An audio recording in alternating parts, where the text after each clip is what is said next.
3 ಬಾರಿ ಸಿಎಂ ಸ್ಥಾನ ಕೈತಪ್ಪಿದ್ದಕ್ಕೆ ಡಿಸಿಎಂ ಪರಮೇಶ್ವರ್ ಭಾವುಕರಾದರು. 2013ರ ಚುನಾವಣೆಯಲ್ಲಿ ನಾನು ಸೋತಿದ್ದಕ್ಕೆ ಸಿಎಂ ಹುದ್ದೆ ಕೈತಪ್ಪಿತು. ನಾನು ಗೆದ್ದಿದ್ರೆ ಸಿದ್ದರಾಮಯ್ಯ ಸಿಎಂ ಆಗ್ತಾ ಇರಲಿಲ್ಲ ಅಂತ ಪರಮೇಶ್ವರ್ ಹೇಳಿದ್ದಾರೆ.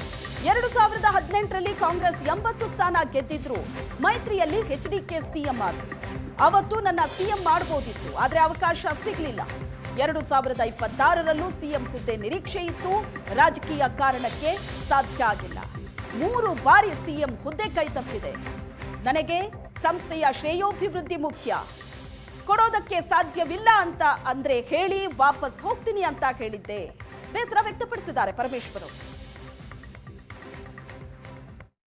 2013ರಲ್ಲಿ ನಾನು ಎಲೆಕ್ಷನ್ ಸೋತೆ.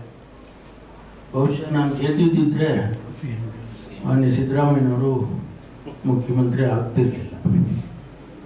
ಆದರೆ ನಮ್ಮ ಅದೃಷ್ಟನೋ ಹಣೆ ಬರೋನೋ ಏನು ಹೇಳ್ತಿರೋ ಗೊತ್ತಿಲ್ಲ. ಆಗ ನಾನು ಸೋತದ್ದು ಕಾರಣಕ್ಕಾಗಿ ಅವರಾದರು. ಆಮೇಲೆ 2018ರಲ್ಲಿ ಕೂಡ ನಮ್ಮ ಪಕ್ಷ 80 ಸೀಟ್ ಗೆದ್ದಿತ್ತು. ಕೋalition ಮಾಡಿದಾಗ ಬೇರೆ ಪಕ್ಷದ ಜೊತೆ ನಾವು ಸೇರ್ಕೊಂಡು ಅವ್ರು ಬರೀ 30 ಸೀಟ್ ಏನೋ ಇತ್ತು. ಆದರೂ ಕಾರಣಾಂತರದಿಂದ ಅವಾಗ ಕುಮಾರಸ್ವಾಮಿ ಅವರಿಗೆ ಮುಖ್ಯಮಂತ್ರಿ ಮಾಡಿದ್ರು. ಅವತ್ತು ನನ್ನನ್ನು ಮಾಡ್ಬೋದಿತ್ತು, ಆದರೆ ಯಾವುದೋ ಕಾರಣಕ್ಕಾಗಿ ಅವ್ರು ಮಾಡಿದ್ರು. 2ನೇ ಸರಿನೂ ಮಿಸ್ ಆಯಿತು.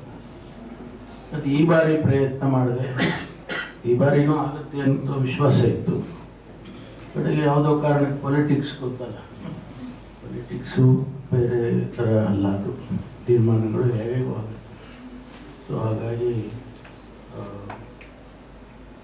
ಉಪಮುಖ್ಯಮಂತ್ರಿ ಸ್ಥಾನವನ್ನು ಕೊಟ್ಟಿದ್ದಾರೆ. ಜವಾಬ್ದಾರಿ ಸ್ಥಾನ. ಹೆಂಗಂದ್ರೆ ಹಂಗೆ ನಡ್ಕೊಳ್ಳೋಕ್ಕಿಲ್ಲ. ನಾವು ರಾಜ್ಯದ ಜನ ನಮ್ಮನ್ನು ಗಮನಿಸ್ತಾರೆ.